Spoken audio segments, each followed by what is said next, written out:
বন্ধুরা, আমি আজকে আমার অ্যাসেসের বাম্পার লাগাতে যাব। তো এর বাম্পার কয়েকবার আমি গেছিলাম, কিন্তু এখানে লাগানোর কোনো সিস্টেম ছিল না। তো ওরা কোনো সিস্টেম দেখাইতে পারেনি। তো গতকাল রাতে আমি একটি দোকানে যাই, ওখানে যাওয়ার পরে ওরা বলতেছে লাগাই দিতে পারবে, তাদের সাথে কন্ট্যাক্ট হয়েছে।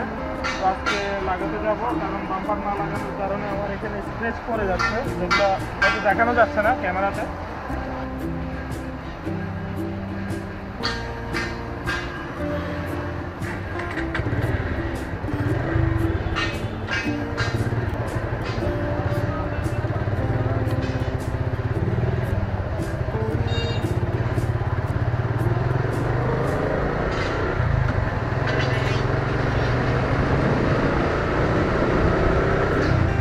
বন্ধুরা, তো আমরা এখন যাচ্ছি আমার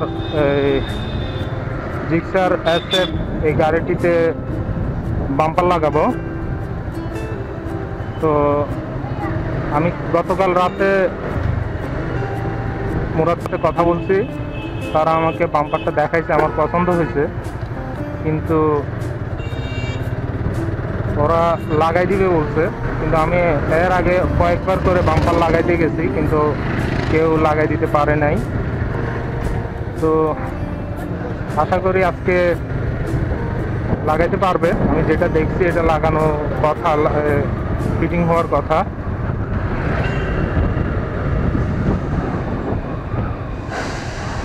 গতকাল একটা পার্কিংয়ে আমার গাড়িটি রাখছিলাম, তো ওখানে আসলে কীভাবে যেন আমার গাড়িতে অল্প একটু স্ক্র্যাচ পড়ে যাওয়ার কারণে আমার আসলে খুবই কষ্ট হয়।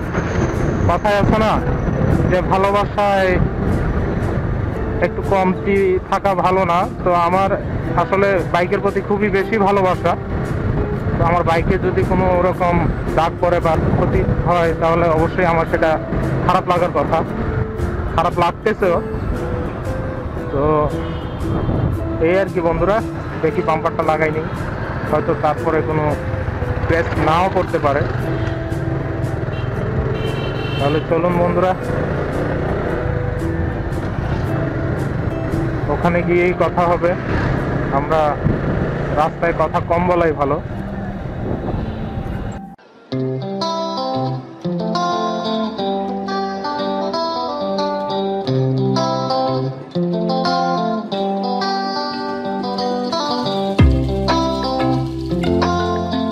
আমার বাইকের ব্রেকিং পিরিয়ড চলতেছে। বাইক মাত্র আমি 287 কিলো চালাইছি।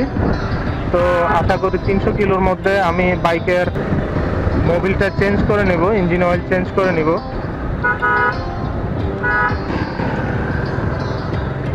তো বন্ধুরা, আমি আসলে বাম্পার লাগানোর জন্য খুব এক্সাইটেড হয়ে গেছি, যার কারণে আমি আমার বাইকের ডকুমেন্টস আনতে ভুলে গেছি। তারপরে আল্লাহর হাওলা, আল্লাহ ভরসা, ডকুমেন্টস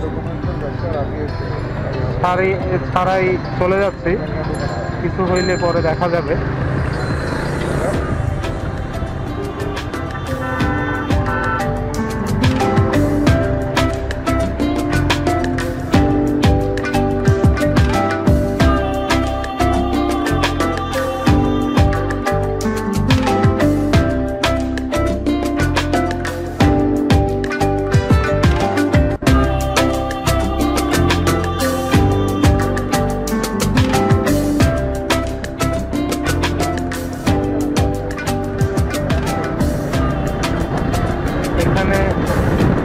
ফ্লাইওভারটা পরে আমাদের আসলে ভোগান্তি কমে গেছে। আগে ফ্লাইওভার ছিল না, আমাদের বাইক চালাইতে খুবই কষ্ট হইতো, প্রচুর জ্যাম থাকতো এখানে। তো দেখা গেছে এখন সেই জ্যামে পড়তে হয় না। আগে দেখা গেছে একবার জ্যামে পড়লে 1 থেকে 1.5 ঘন্টা আমরা জ্যামের মধ্যে আটকে থাকতাম। তো সেই ক্ষেত্রে এখন ফ্লাইওভার হওয়াতে আসলে খুবই ভালো হয়েছে, আমাদের উপকার হয়েছে। প্রথম যখন ফ্লাইওভার হয়েছে, ফ্লাইওভারের এই অপশনটাতে প্রচুর মানুষ আসতো, এখানে এসে ছবি তুলতো, তারপরে এমনি আড্ডা দেওয়ার জন্য আসতো। এখন মোটামুটি ওটা কমে গেছে। আর ফ্লাইওভার অবশ্য আড্ডা দেওয়া ভালো না, কারণ এখানে কোনো দাঁড়ানোর জায়গা নেই, আলাদা কোনো স্পেস নেই, এটা শুধুমাত্র গাড়ি করার জন্য দিছে। তো সেক্ষেত্রে আড্ডা দেওয়া আসলেই ভালো না।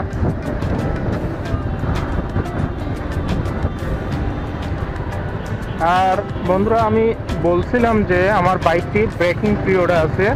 তো অবশ্য অন্য কোনো একটা ভিডিওতে ব্রেকিং পিরিয়ড নিয়ে আমি কিছু আলোচনা করব, যে ব্রেকিং পিরিয়ড কী, কেন এই ব্রেকিং পিরিয়ড মেনে চলতে হয় বা মেনটেন করতে হয়। তো এটা অন্য কোনো একটা ভিডিওতে আলোচনা করব।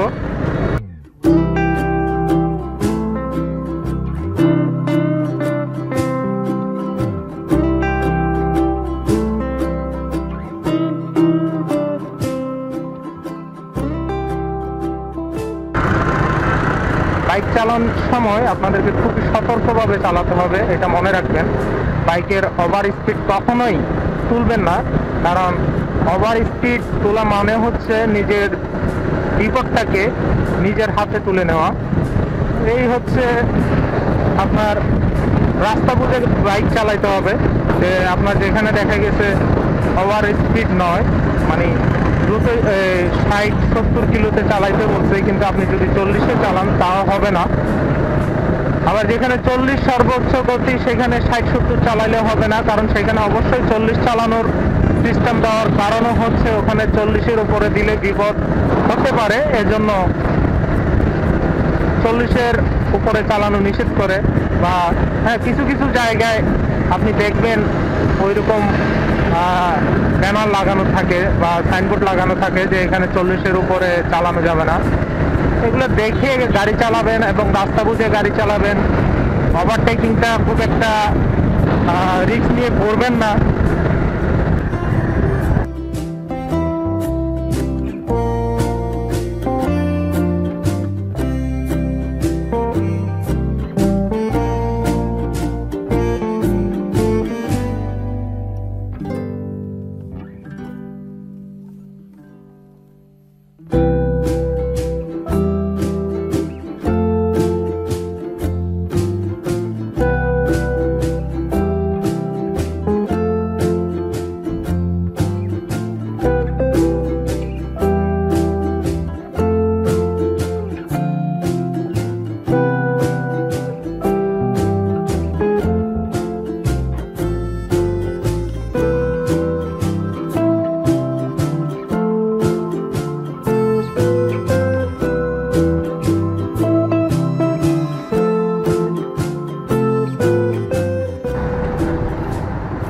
কিছুদিন বাদে আমার ব্রেকিং শেষ হয়ে গেলে আমরা আশা করতেছি চট্টগ্রাম থেকে ঢাকা যাব।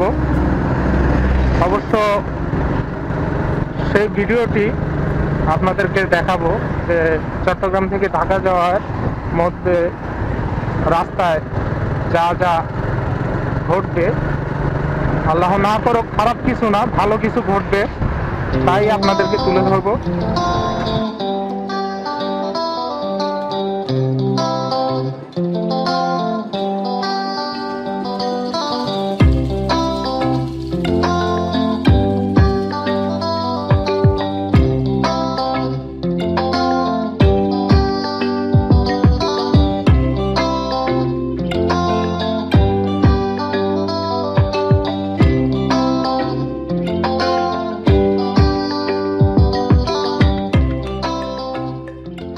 এই জায়গাটা খুব সুন্দর, কিন্তু বিকালবেলা ভালো লাগে।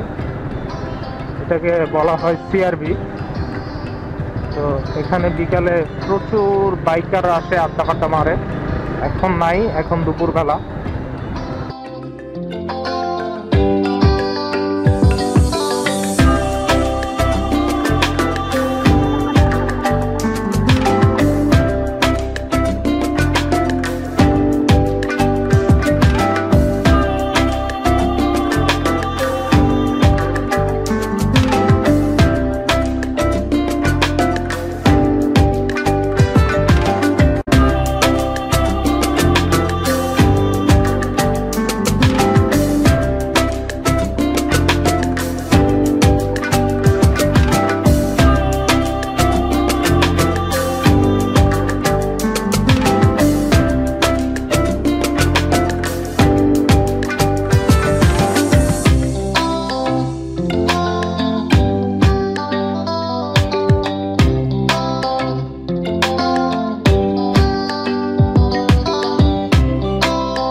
ক্রসিংটি সব সময় জ্যাম থাকে, কারণ সব সময় এখান দিয়ে রেলের ইঞ্জিন অথবা রেলগাড়ি আসা যাওয়া করে। তো আমি যতবারই এখান দিয়ে আসছি ততবারই জ্যাম পড়ছে। আল্লাহর রহমতে আজকে কোনো জ্যাম পড়ে নেই, আজকে ভাগ্য ভালো ছিল।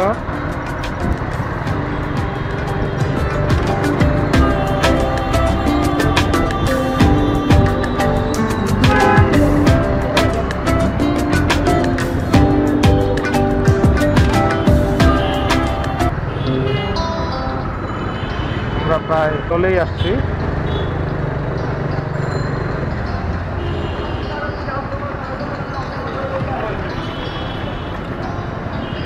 এখানে বাইকের যাবতীয় সবকিছুই পাওয়া যায় মুরাদপুর।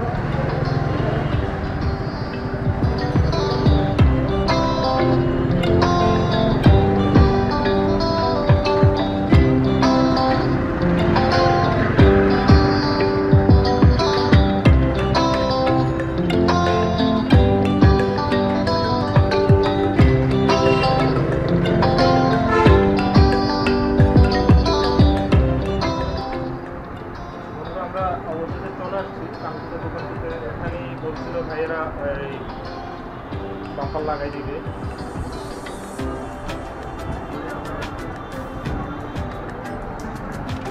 আমি এখানে ব্লু কালার ছিল, আমার চোখ ছিল গোল্ডেন কালারটা, গোল্ডেন কালারটা লাগাই দিবে। গোল্ডেন কালারটা